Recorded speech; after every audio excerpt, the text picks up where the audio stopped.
Hello, जय हिंद। देखिए बाबू, आज हम लोग बात करने वाले हैं धरती माता यानी मिट्टी के बारे में। देखिए मिट्टी को जो है कि उर्दू में मिट्टी कहा जाता है, लेकिन उसको हिंदी में मृदा कहा जाता है। आपको तो पता है कि हम लोग ज़्यादातर शब्द उर्दू ही बोलते हैं और इंग्लिश में उसको सॉइल बोला जाता है। देखिए बाबू, मिट्टी के अध्ययन को मृदा जगत बोला जाता है, लेकिन मैंने इंग्लिश में लिखा हुआ है पेडोलॉजी। मिट्टी का अध्ययन को क्या कहा जाता है? पेडोलॉजी कहा जाता है। अगला सवाल ये है कि मिट्टी बनता कैसे है, तो आप इसको सिंपल तरीका से समझिए। ए जन्म में ये बड़का पत्थर था और अगला जन्म में जब आए तो ये पत्थरवा टूट टूट के छोटा बन गया या फिर पूरा अच्छे से टूट गया। तो आपको तो एक बात यहाँ से समझ में आ गया कि मिट्टी बनने में एक दो दिन का बात नहीं है। जब हम यहाँ बात कर रहा हूँ ए जन्म और ओ जन्म में, इसका मतलब करोड़ों वर्ष लग गया होगा मिट्टी को बनने में।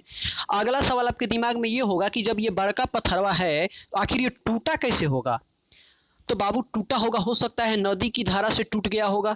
नदी की धारा आपको तो पता ही होगा, बहुत तेज होता है। हो सकता है कि हवा की धारा से टूट गया होगा। हवा का भी धारा कम नहीं होता है, उससे भी बहुत ज़्यादा टूटा होगा। ठीक है, तो ये कैसे टूटा होगा आपको तो समझ में आ गया होगा। आपको ये भी समझ में आ गया होगा ये एक दिन दो दिन में नहीं बनता है मिट्टी, इसको बनने में कम से कम करोड़ों वर्ष लग जाते होंगे। आगे की स्लाइड में हम लोग देखते हैं। देखिए, हम अब बात करने वाले हैं मिट्टी की परतें। मिट्टी में कौगो परत होता है। मान लीजिए हम नीचे से एक मिट्टी मैंने निकाल लिया, अब इसमें मैं देख रहा हूँ कि कितनी परत होते हैं। उसको परत है तो परत बोलिए या फिर उसको लेयर बोलिए। परत को एक और भाषा में बोला जाता है, उसको बोला जाता है होराइजन। तो मिट्टी के अंदर कितनी परत या कितनी होराइजन, तो आप देख सकते हैं ओ, ए, बी, सी और आर। आप देख सकते हैं मिट्टी के अंदर 5 होराइजन या 5 परतें। ठीक है, सबसे ऊपर का परत आप बताइए ओ, उसके बाद वाला परत ए, उसके बाद वाला बी, उसके बाद वाला सी और उसके बाद वाला आर होता है। आपको इस फिगर में अच्छे से समझ में आएगा कि ऊपर वाले परत को ओ कहा जाता है, उसके बाद वाले को ए कहा जाता है। ए को बोला जाता है टॉप सॉइल, बी को बोला जाता है सब सॉइल। और आप गौर करिएगा सर बाबू, सी और आर में केवल पत्थर दिखाई दे रहा है। इसका यह मतलब होता है कि जब आप नीचे जाइएगा परत सी और परत आर में, तो केवल आपको पत्थर देखने को मिलेगा। मैं आपसे एक चीज और पूछना चाहूंगा, बड़का पत्थर कहाँ मिलेगा? आर में मिलेगा कि सी में मिलेगा? तो आर में मिलेगा, सी में छोटका पत्थर। इसको पैतृक पत्थर भी कहते हैं। पैतृक का मतलब बेटा, बेटा का मतलब छोटका पत्थर। तो छोटका पत्थर कहाँ मिलेगा? सी में मिलेगा। अब हम लोग बात करने वाले हैं बाबू ओ के बारे में, फिर ए के बारे में, फिर बी के बारे में, और सी और आर के बारे में तो मैंने आपको बता ही दिया कि ये क्या है, खाली पत्थर है। घर का जो नींव डाला जाता है ना, जब घर बनता है बहुत बड़ा 2 मंजिला 3 मंजिला जब घर बनाइएगा, शादी ब्याह होगा तो घर बनेगा ना जी, तो जो घर बनेगा तो उसका जो नींव है वो सी और आर तक जाएगा। ई ना कि बी तक छोड़ दीजिएगा। बी तक छोड़िएगा तो 2 मंजिला 3 मंजिला नहीं बना पाइएगा। अगर कभी तूफान उफान आ गया तो न जाएगा थोड़ा सा। इसीलिए जो घर का नींव डाला जाता है सी और आर में डाला जाता है। ठीक है, लेकिन सबसे पहले हम बात करते हैं ओ के बारे में, उसके बाद ए के बारे में। देखिए बाबू, ओ को ऑर्गेनिक कहा जाता है। ऊपर का परत ऑर्गेनिक। ऑर्गेनिक का मतलब वो होता है कि कोई भी चीज जिंदा था और सड़ गया, सड़ के क्या बना लिया? ऑर्गेनिक। ऑर्गेनिक का मतलब खाद बना लिया। ठीक है, अब ये ऑर्गेनिक कहाँ देखने को मिलेगा? तो जंगलों में ज्यादा देखने को मिलेगा, क्योंकि जंगल में पतई होते ही ज्यादा सड़ेगा और पतई होते ही ज्यादा सड़ के क्या बना लेगा? ऑर्गेनिक। तो ऊपर के परत क्या होता है? ऑर्गेनिक होता है, वो बहुत मुलायम होता है।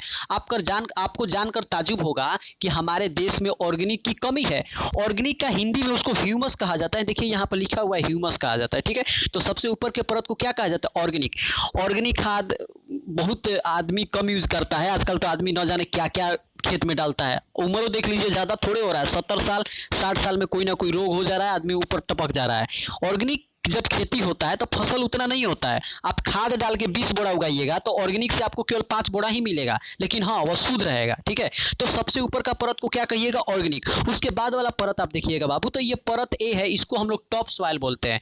जब आप कोई बड़ा सा पौधा रोपिएगा, ज़्यादा बड़ा नहीं छोटा मोटा पौधा रोपिएगा, तो उसका जड़ कहाँ तक जाएगा? ए तक जाएगा। लेकिन आप अपना दिमाग लगा के बताइए कि पेड़ का जड़ कहाँ तक जाएगा? ए तक जाएगा कि बी तक जाएगा? पेड़ का जो जड़ है बी तक जाएगा। पेड़ मजबूत होता है तो मजबूत है, ए तक जाएगा तो तुरंत उखड़ जाएगा। ए तक का आलू वालू जाएगा, आलू वालू जो आप रोपिएगा ए तक जाएगा। सांप और बिल कहाँ लगाएगा? ए तक लगाएगा। लेकिन जो पेड़ का जड़ है कहाँ तक जाएगा? बी तक जाएगा। इतना तो आपको समझ में आ रहा है। और घर का एक सवाल और, घर का नींव कहाँ तक जाएगा? तो पत्थर वाला में जाएगा, सी और आर में जाएगा। तो आप केवल 2 लाइन में समझे मिट्टी क्या है। उसको मृदा कहा जाता है, मिट्टी का अध्ययन पेडोलॉजी कहा जाता है। मिट्टी में कौगो परत? ओ, ए, बी, सी और आर। सी और आर में तो पत्थर ही है, पत्थर है। ओ वाले को ऑर्गेनिक बोलते हैं, यानी खाद वाला ऊपर रहता है, खाद वाला परत। उसके बाद ए वाला में घास उसका जड़ उड़ जाएगा ए तक, और बी तक जाएगा, पेड़ों का जड़ जाएगा। ठीक है, तो आपको इसमें समझ में आ गया मिट्टी की परतें। अगला क्लास में हम आपको ये बताएंगे, यानी इसके अगले पार्ट में मिट्टी के प्रकार कि मिट्टी क प्रकार का होता है। ठीक है, मिलेंगे नेक्स्ट वीडियो में। अपना ख्याल रखिएगा। जय हिंद।